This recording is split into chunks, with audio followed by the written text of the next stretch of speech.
Bakunzi ba Danis TV tubahaye ikaze cyane muri iki kiganiro cyihariye cyiswe Tinyuka Urashoboye. Ikiganiro kigamije gukangura umutima, gutera imbaraga no gufasha buri wese kubona ko ashobora gutsinda niyo byaba bisa n'ibigoye. Uyu munsi tugiye kurebera hamwe amahame 3 yo kubaka ubudatsindwa muri 2026. Si amahame yo gutsinda rimwe gusa, ahubwo nayo kubaka ubuzima budacika intege. Ubuzima budaheranwa n'ibibazo, ubuzima bufite icyerekezo n'imizi ikomeye. Mu gihe twinjiye muri 2026, isi irahinduka cyane. Ubukungu burahindagurika. Imirimo iragabanuka ku bandi, igahinduka ku bandi. Ikoranabuhanga ririhuta. Abantu benshi baracika intege, abandi bagatakaza icyerekezo. Ariko inkuru nziza ni iyi: ushobora kubaka ubudatsindwa n'ibihe byaba bigoye. Ubudatsindwa si ukuba nta kibazo ufite, ahubwo ni ukudacika intege niyo ikibazo gihari. Reka twinjire muri aya mahame 3. Ihame rya mbere: gutunga icyerekezo gifatika. Nta muntu utsinda ubudaheranwa atagira icyerekezo. Icyerekezo nicyo gitandukanya uhunga ubuzima n'uyobora ubuzima. Icyerekezo ni iki? Icyerekezo ni ishusho y'aho ushaka kugera ejo hazaza, iguha impamvu yo kubyuka buri gitondo. Iyo utagira icyerekezo, ukora iminsi ikujyanye. Ibyemezo byawe biba iby'akanya. Ibyago bigutwara aho bishaka.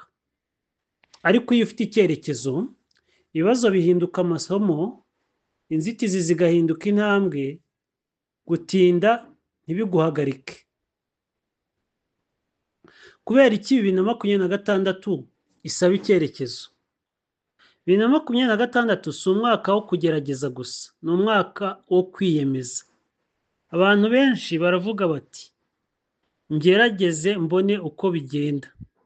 Ariko abatsinda bo baravuga bati, nzi aho ngiye, niyo bitinda nzahagera. Icyerekezo cyawe kigomba kuba cyanditse, si mu mutwe gusa. Cyumvikana, si inzozi zidafite ishingiro, ari icy'umwihariko, si ugukopera icy'abandi. Ikibazo cyo kwibaza: mu mpera za 2026 ndashaka kuba ndindi.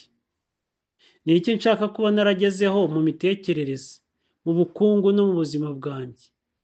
Iyo udafashe umwanya wo kwibaza ibi, ubuzima bukubaza ibibazo bikomeye utiteguye. Ubudatsindwa butangira mu mutwe, uzi aho ugiye. Ihame rya kabiri: kugira imitekerereze idatsindwa. Unstoppable mindset. Abantu benshi batekereza ko batsindwa n'abantu cyangwa n'ibibazo. Oya. Abantu benshi batsindwa n'imitekerereze yabo. Ubudatsindwa butangira mu bitekerezo. Nk'uko wibwira ni kumera. Iyo wibwira ko udashoboye, ucika intege. Iyo wibwira ko ushoboye, ushaka uko wabigeraho. Imitekerereze idatsindwa igizwe n'ibi bikurikira: kwemera ko inzitizi ari igice cy'urugendo. Umuntu udatsindwa ntiyibaza ati, kuki byambayeho? Ahubwo aribaza ati, ni irihe somo mbikuramo? Inzitizi si ikimenyetso cy'uko uri mu nzira itari yo. Akenshi ikimenyetso cy'uko uri gukura. Kudafata gutsindwa nk'iherezo. Gutsindwa rimwe si ugutsindwa burundu. Gutsindwa ni amasomo, ni ubumenyi, ni indi ntambwe iganisha ku ntsinzi. Abatsinda ni abantu banga gucika intege vuba.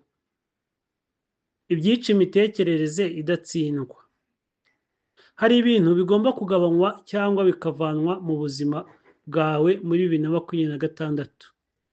Abantu baguca intege aho kugutera imbaraga. Amagambo mabi wivugaho buri munsi. Kwigereranya n'abandi ku buryo bukubabaza. Ntibivuze ko uzitandukanya n'abantu bose, ahubwo ugira isuku mu bitekerezo byawe. Guhindura amagambo aca intege. tangira uhindure sinabishobora ahubwo uti nziga uko nabishobora. Uhindure byarananiye ahubwo uti ndimo kwiga. Uhindure natinze ahubwo uti ndacyafite umwanya. Ubudatsindwa ni icyerekezo cyo kudaha imbaraga gutsindwa. Ihame rya gatatu: gukora buri munsi n'igikomeye. Discipline and consistency. Icyerekezo nta gaciro gifite kidafite imyitwarire ikigenderaho. Imitekerereze idatsindwa nta gaciro ifite idafite ibikorwa bifatika. Discipline iruta impano. Abantu benshi bafite impano ariko bake bafite discipline. Impano ishobora kugufungurira umuryango ariko discipline niyo igufasha kuwugumamo. Discipline ni ugukora icyo ugomba gukora niyo utabishaka. Gukomeza niyo nta muntu ubireba. Kwiyemeza niyo bitababaje. Imbaraga zo gukora bike ariko buri munsi. Ntugomba gukora ibintu binini cyane ngo utsinde, ahubwo intambwe nto buri munsi kandi igihe kirekire. Urugendo rurerure rutsindwa n'abantu bihuta buhoro ariko badahagarara. Ibyo wakora muri 2026: tegura gahunda ya buri munsi. Shyiraho amasaha yo kwiga, gukora no gutekereza. Ibyo utarangije uyu munsi ubyigireho aho kwiheba. Abatsindwa bavuga byinshi. Abadatsindwa barakora niyo byaba bike. Ubudatsindwa bushingiye ku bikorwa bihoraho, si ku byifuzo byinshi. Dusoza 2026 n'umwaka wo kwemera ko ushoboye. Mukunzi wa Daniz TV, 2026 si uwo gutinya. Si umwaka wo gusubira inyuma. Si umwaka wo gutegereza amahirwe. Ni umwaka wo gufata icyemezo, guhindura imitekerereze, gushyira mu bikorwa no kudacika intege. Wibuke, ntugomba kuba utunganye ngo utangire. Ugomba gusa kwemera ko ushoboye. Icyo ufite uyu munsi kirahagije kugira ngo utangire.